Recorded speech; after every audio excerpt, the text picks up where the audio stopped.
ओम साईराम मित्रांनो. तर आपल्या दिवसाची सुरुवात ही सकाळच्या पारी दारा काढताना होते. सगळ्या गायांच्या दारा काढल्या, मशीन धुवून घेतलं. त्याच्यानंतर वासरांना गोळी टाकली. आज येणार होते आपल्या इथे साईबाबांची दिंडी. मुरघास आणला, सगळ्या गायांना मुरघास टाकला. त्याच्यानंतर आपल्या इथं आली दिंडी गेल्यानंतर मित्र आलते, त्यांना चहा पाजला.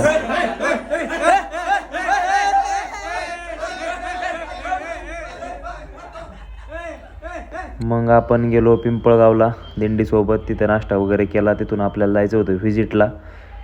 मग आपण गेलो काष्टीला गेल्यानंतर एक गाय जरा सिरियस होते. इन्फेक्शन असल्यामुळं समजत नव्हतं तिला काय ट्रीटमेंट करायची. मग आपण ब्लड चेक करायसाठी तिचं ब्लड घेतलं. त्याच्यासोबत एका गायला मस्टडी वारणार होतं आता, तर तिचं पण आपण मिल्कसोबत घेतलं आणि ब्लड आणि मिल्क दोन्ही घेऊन गेलो आपण लॅबला दौंडला.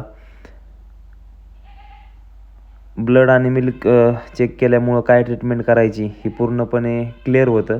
मग आपण रिपोर्ट आल्यानंतर त्या गायला ट्रीटमेंट दिली. तिच्या पोटामध्ये लोखंड होतं, त्याच्यामुळे तिला मेटेरियल सोडायचं होतं दुसऱ्या दिवशी. मग तिला आपण ट्रीटमेंट केली. एकदम वेळेनंतर खराब झाली ती. आता तिला ट्रीटमेंट केल्यानंतर नीट होईल. त्याच्यानंतर आपण निघालो मग काष्टीवरून घरी. 9 वाजले होते, उशीर झाला होता खूप.